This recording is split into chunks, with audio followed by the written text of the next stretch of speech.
Have you ever noticed that an avoidant attachment style seems to starve themselves of emotional connection, even when that emotional connection is available? This known phenomenon in relationships is often referred to as emotional anorexia and is deeply rooted in the fear of vulnerability and intimacy. Now, without understanding some of the crucial points we are going to go through here in this video today, you may find yourself misinterpreting the actions of an avoidant and thinking that they are completely indifferent, and in turn miss opportunities to create healthier connection or miss the understanding of where you should be setting your boundaries. So in today's video, I'm going to take you through a few crucial things. Number one, what is emotional anorexia? And number two, how does it manifest in relationships?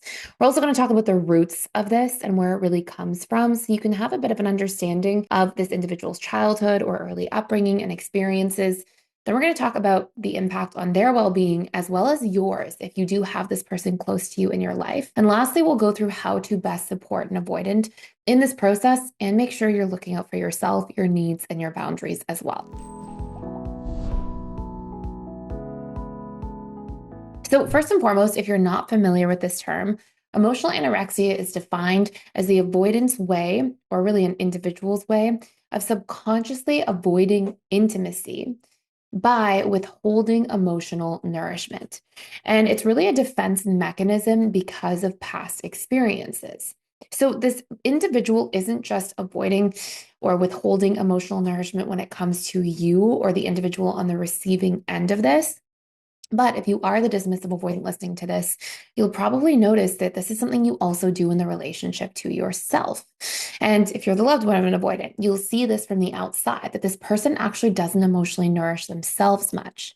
Now, I want to ask you a really obvious question, but I think it puts it into context. And it's, if somebody is not giving anything to themselves, how are they going to be able to extend anything to you? And if you're on the receiving end, one thing that you'll start to see is that the more this person, the more the dismissive avoidant is coming from a place of lack in their relationship to self when it comes to listening to their own emotions, accepting their own emotions, doing emotionally nourishing things, the more I see individuals lacking in that department, the less they have to give to others. It's like if you're not going out and getting a job and working and you don't have much money in your bank account and somebody asks you to borrow money, it's not really going to work out so well for either of you. And so this tends to be this underlying theme. Now, one of the big roots for this and the reason this happens is because this individual was not emotionally nourished in their own childhood. One of the cornerstones of having a dismissive avoidant attachment style tends to be that there is a quite strong theme of emotional neglect in this person's early upbringing. And this causes a child to think, okay, well,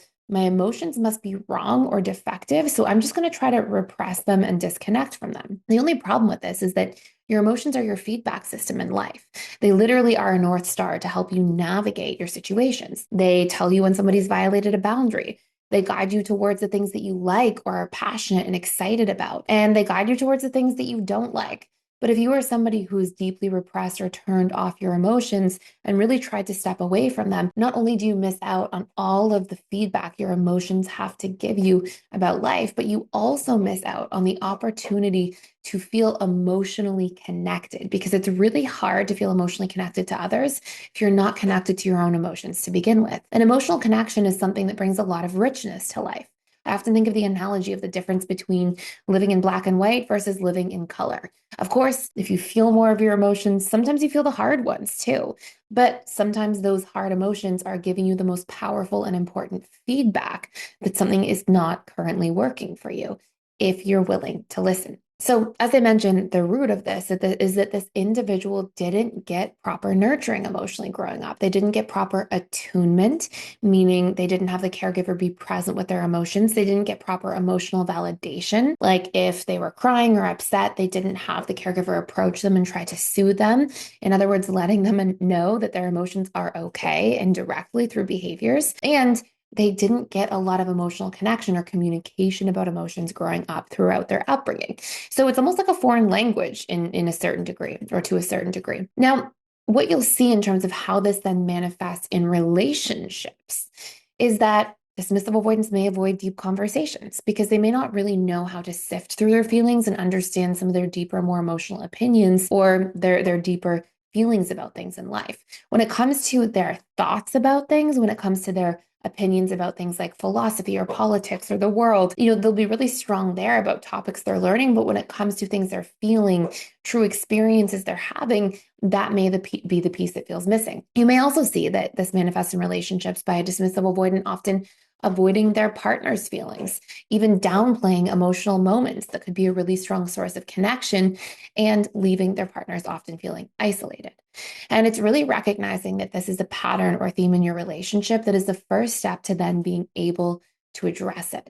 So I'm going to take you through two major ways that we can start addressing this, both as the loved one of an avoidant or if you are the avoidant yourself. But I do want to let you know before I even go into this that if you want to go deeper into this topic, we have a full 14-day free trial to all of the personal development school going on right now. We only do this for Valentine's Day month, specifically February.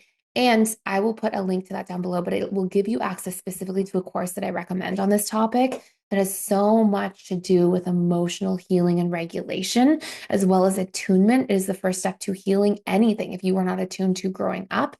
Even if you're not just a dismissive avoidant, but maybe an anxious or fearful avoidant attachment style, and you struggle with emotional regulation.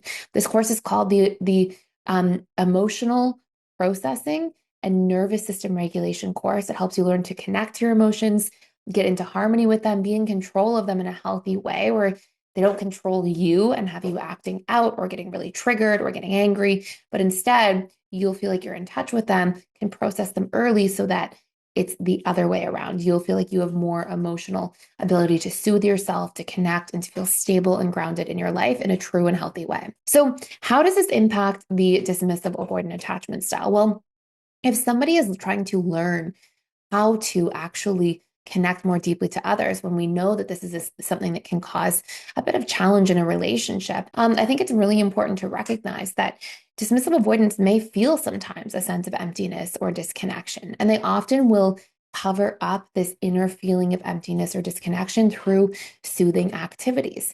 And we call them soothing activities, but they generally tend to be more like numbing activities. Things like binge eating food, things like binge watching television, immersing themselves in things like video games for hours and hours.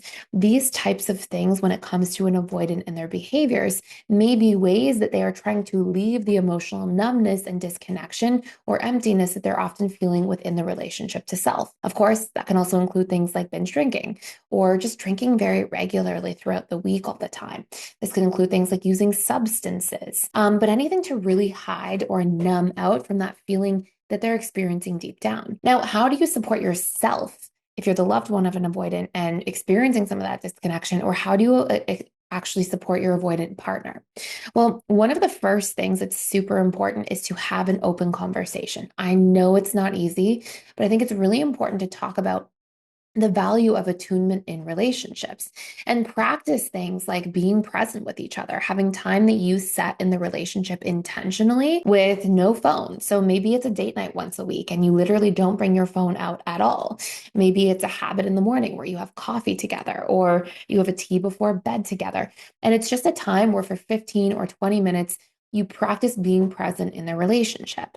This posts a twofold benefit. First benefit is that if you're on the receiving end of this, you'll actually get your bucket filled to have your partner be more present if this is something that you feel like is missing sometimes in the dynamic. The other fold of the benefit to this is that you'll see this individual have to practice that within themselves. In other words, it will actually be healthy for them to be practicing being present because they are learning to stop escaping into things and instead actually start attuning to themselves and to you. And on top of this, a great thing to suggest to an avoidant attachment style, if they're willing to do the work, is a practice of something like meditation or mindfulness, because meditation and mindfulness get you present in your body, get you to actually connect to what's going on inside of you, which is something that generally, because nobody mirrored that to an avoidant growing up, true attunement, true connection, that means that they generally don't know how to really connect to themselves that way. That was something that was underdeveloped